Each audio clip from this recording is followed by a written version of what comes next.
one is from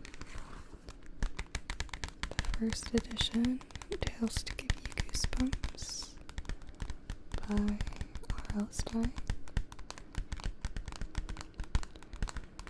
And it's called Strangers in the Woods.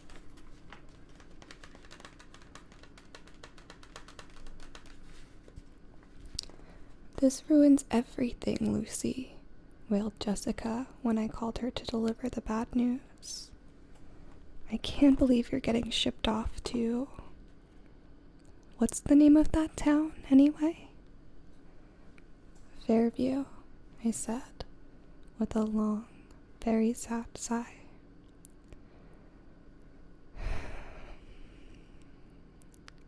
I twisted the phone cord around and around my finger.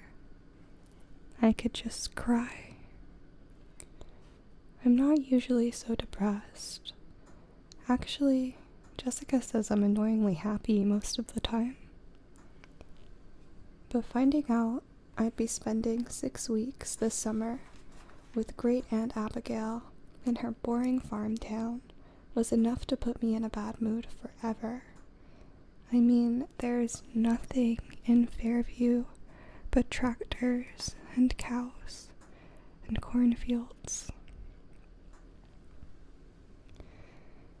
I hope that something exciting had happened to Fairview since my last visit to Great Aunt Abigail's 2 summers before. But when Dad pulled the car into town, the place looked even duller and drabber than I'd remembered. One grocery, a hardware store, a gas station, and a tiny library.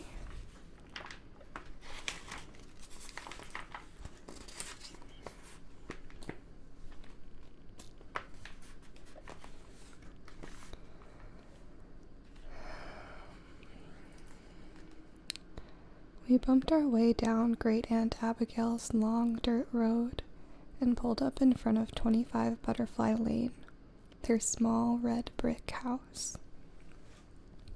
I climbed out of the car and looked around. Fields and forests as far as I could see. Great Aunt Abigail came running out, dressed in her usual flowered house dress and sneakers. She looked a little different than I'd remembered. A little older, a little more wrinkled, a little skinnier. We all greeted one another. Then Mom and Dad followed Great Aunt Abigail into the house to have tea. I started to let my dog Muttster out of the car so that he could explore the yard, but the big brown mutt pulled back, his tail between his legs. "Muttster, what's your problem?" I asked. He acted like a big scaredy cat, whimpering and huddling in the back seat. When I finally coaxed him out with a doggy pretzel, he started barking really loud and running around and around in circles. The thing you have to know about Muttster is that he never barks. He's really well behaved. That's why he was being allowed to stay in Fairview with me while Mom and Dad went off on their big trip to Asia.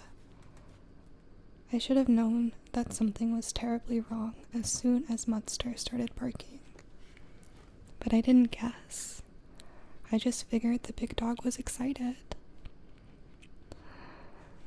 Then when Great Aunt Abigail came outside to see what all the fuss was about, Muttster really went crazy, growling and snapping like a mean old junkyard hound. "Oh dear, Lucy," she said nervously. "Why is he doing that? Maybe you should put him in the yard." I didn't want to tie him up, but Muttster was just going ballistic. So I tied him to a huge oak tree and ran back to the porch to say goodbye to my parents. "Honey, I'll miss you," Mom said. "You won't be able to call us because we'll be moving around so much. But we'll call when we can and send lots of postcards." After a lot of hugs and kisses, my parents were off on their trip. I waved sadly until their car disappeared down the long driveway. What a boring summer this is going to be, I thought glumly.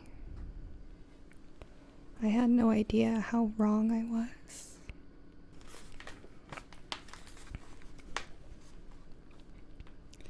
Great Aunt Abigail did her best to cheer me up. "I have a surprise for you, dear," she said. "Your favorite cookies." Cookies? I'd almost forgotten that Great Aunt Abigail made the best peanut butter fudges in the world.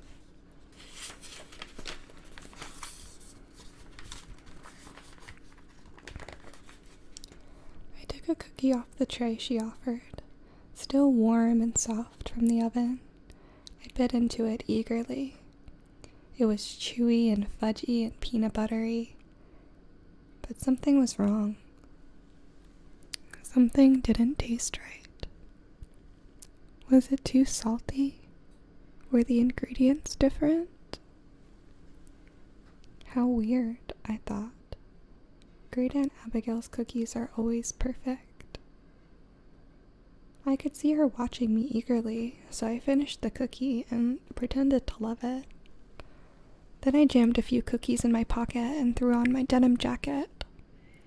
"I'm taking Mudster for a walk," I called out, just to relax him. "Have fun, dear," she said, "but stay out of the woods, okay?" That's weird, I thought. She never warned me away from the woods during my other visits.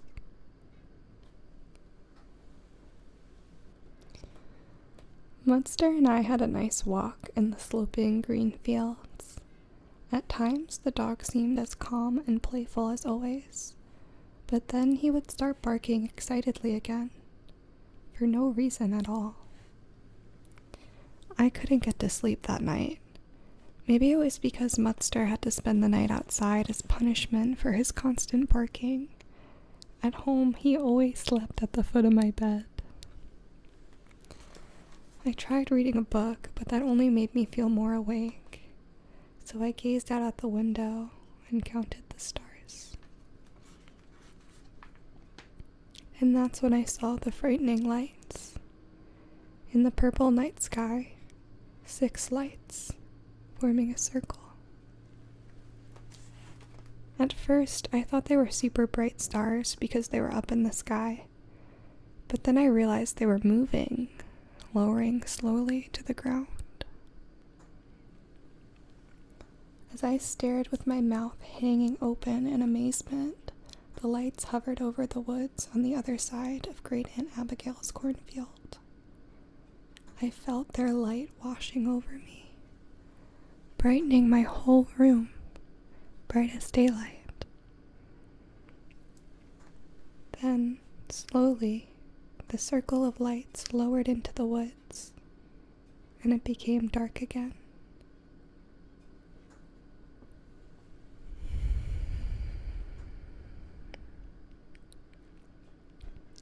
A cold shudder shook my body. What had I just seen?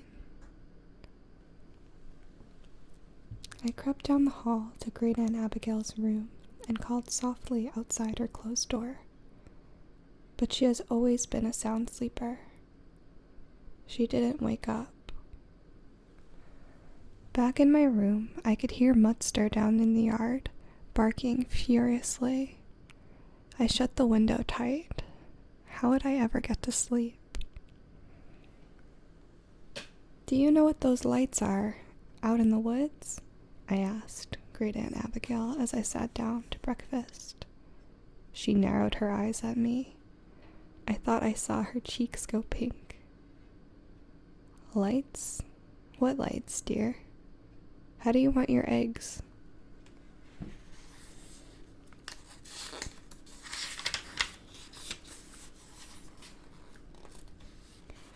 "Scrambled, please. There were about 6 lights, all in a circle. They were so weird." "Don't worry, dear. I'm sure it's just reflections or something. Have you fed Mudster?" Why is she so eager to change the subject? I wondered. Why does she seem so nervous? Her scrambled eggs tasted different too. Not as fluffy and fresh tasting as in the past. After I ate, I took Munster his breakfast, a bowl of dry dog food. Then I sat on the lawn, talking to the dog and staring at the woods, hoping to see something, anything that might explain those lights. Thinking about those lights made me feel strange. You know how your stomach feels after you've eaten 5 slices of pizza? That was it, only more nervous and fluttery. My stomach felt even funnier after Great Aunt Abigail and I took a drive to the hardware store. Did I say drive? It was more like a roller coaster ride. To my shock, my usually careful Great Aunt drove like a maniac. We almost clipped the mailbox on the way out the driveway. Then she kept weaving from lane to lane and whizzing right through stop signs. I held onto the dashboard, too terrified to scream. I got my voice back when we finally pulled over on Main Street. "Aunt Abigail," I cried breathlessly. "Is there something wrong with the car? Why are you driving like this?" "Like what?" she replied innocently. The only thing more frightening than the drive to town was the drive back to the house. By the time we returned, we'd gone through 2 red lights, terrorized a farmer on his tractor, and missed a parked car by an inch.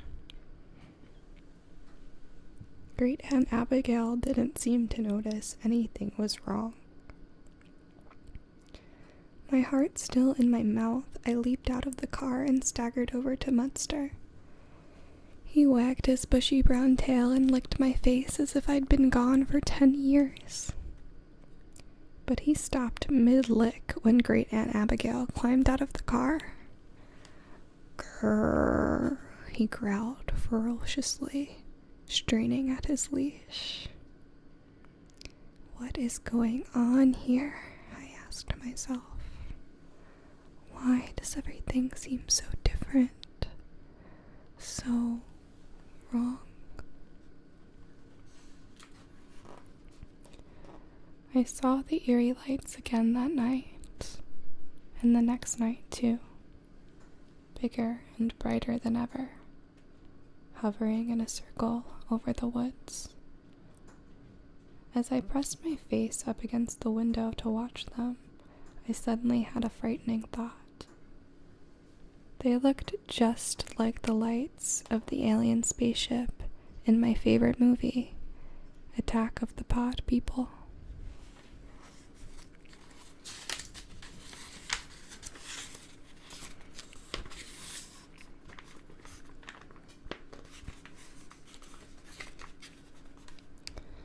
I tried desperately to come up with another explanation for the lights. Street lights? Not in Fairview. A plane? A plane couldn't hover like that. And I'd never seen a plane with lights that bright.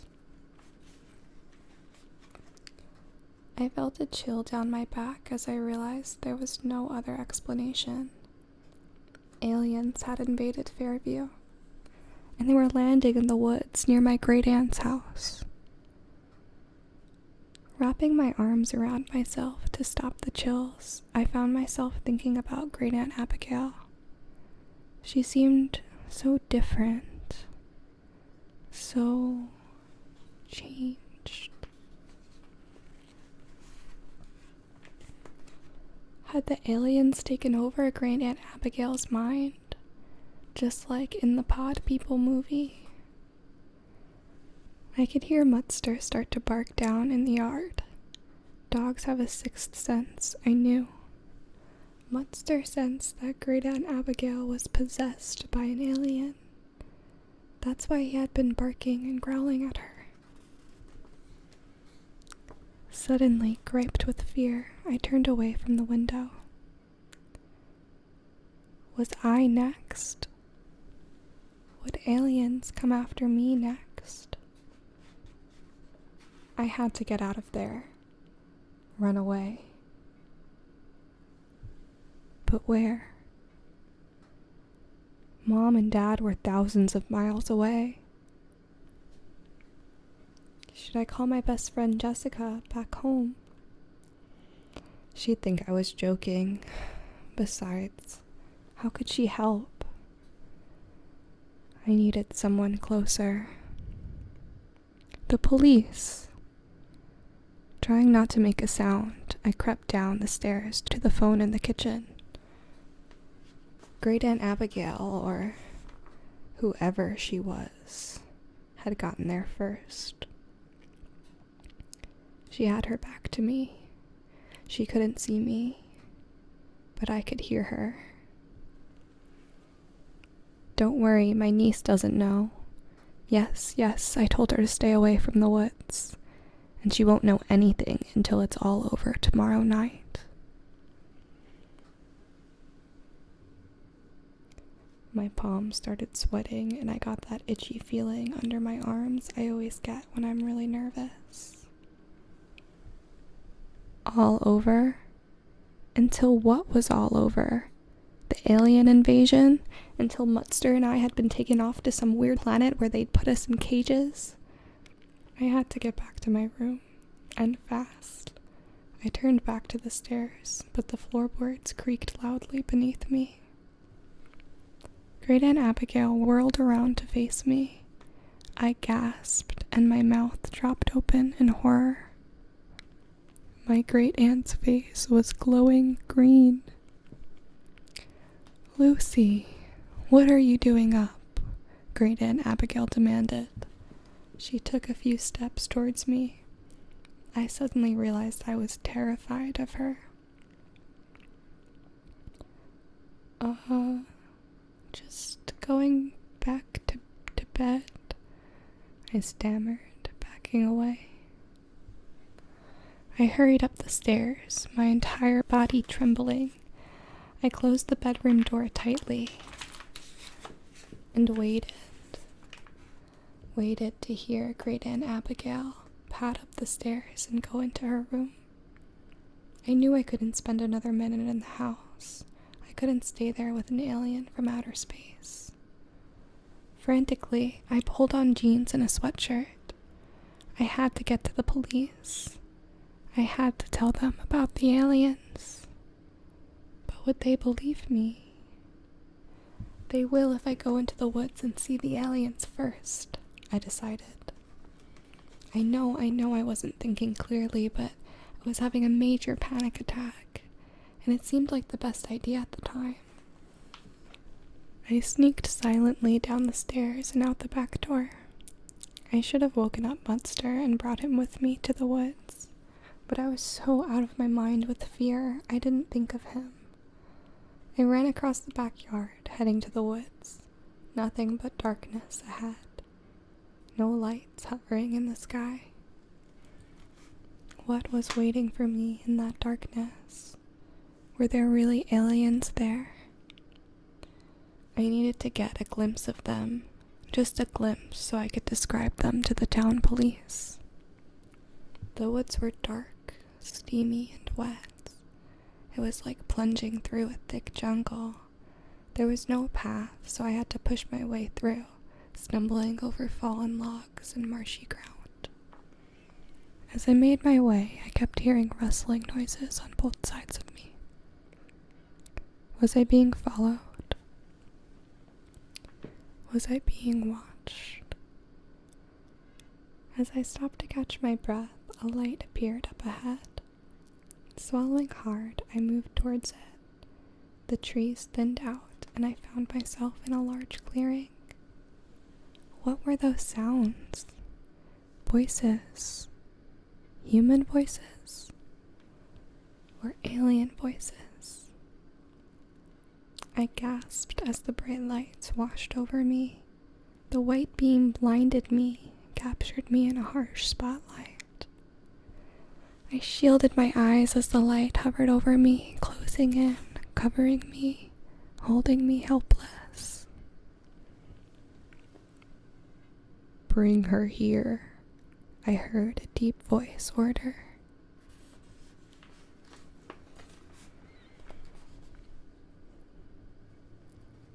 I felt hands tugging me. I tried to pull away, but my captor was too strong. "You can't take over my brain," I shrieked. "I won't let you." "Cut the lights," another voice ordered. The harsh lights dimmed to black. I could see smaller lights all around. As my eyes adjusted to the darkness, I saw a man walk towards me. He wore a baseball cap and a long-sleeved polo shirt over jeans. "Young lady, I don't know what you're screaming about," he said. "But you can't just wander onto a film set. You just ruined a shot that took 3 hours to set up." "Film set?" I opened my mouth to reply, but no sound came out. "We asked the people in the town to stay out of the woods," the man said sternly. "We're finishing our movie tomorrow. Then we'll be out of here." Movie? I took a deep breath, trying to get myself together. Suddenly, I heard dogs barking. "The dogs are ready," a young woman carrying a clipboard announced. She raised a dog whistle to her lips. She blew into it. It made no sound that I could hear, but the dogs immediately barked louder. "That explains why Munster has been barking all the time," I told myself. "He keeps hearing the dog whistle from the woods." Everything made sense now. Great Aunt Abigail warning me to stay out the woods, the bright lights, my great aunt saying on the phone that it would all be over tomorrow night. I'm sorry," I told the man. "Really, I'm so sorry." I felt like a total jerk. I ran all the way home. Great Aunt Abigail was waiting for me at the back door, her face tight with worry. "Lucy, where did you go? Where have you been?" I was about to call the police. I told her how sorry I was, and then the words just burst out of me. "I saw the lights, and Munster was acting so strange, and your skin was green, and you drove so wildly, and the cookies were wrong, and... Great Aunt Abigail wrapped me in a big hug and held me until I stopped trembling. When I finally backed away, she was chuckling. "I guess my green mint julep facial mask would give anyone the creeps," she declared. I laughed, too.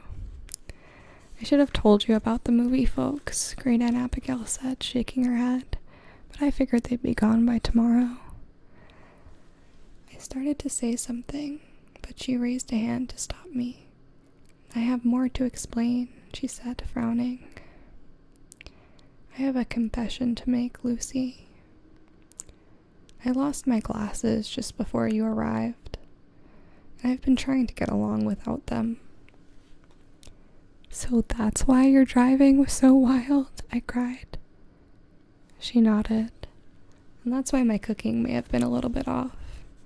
It's so hard to see the ingredients." We hugged each other again and shared a good laugh. "I can't believe you thought I was an alien from outer space," Great Aunt Abigail said. "You've seen too many movies." She was right. I felt like such a fool. We had some hot chocolate. It didn't taste quite right, but I didn't complain. Then I made my way upstairs to go to sleep. The night had grown cool, and I love sleeping with the windows open. So I went to the linen closet to get an extra blanket. As I pulled open the door, Great Aunt Abigail's glasses tumbled out. Terrific, I thought. Now she won't have to buy new ones. I picked them up and carried them down the hall to her room. "Aunt Abigail?" I called. The door was open a crack. I pushed it open and stepped inside. She stood with her back to me. Aunt Abigail, look. I found your... My words choked in my throat as she turned to face me. And I saw the 4 slimy tentacles waving at her sides. Her skin glowed bright green in the light from the dresser top, and her 3 fat black lips made sucking sounds as she unrolled a long blue tongue. "You found my glasses," she croaked, reaching out all 4 tentacles towards me. "Thanks, Lucy."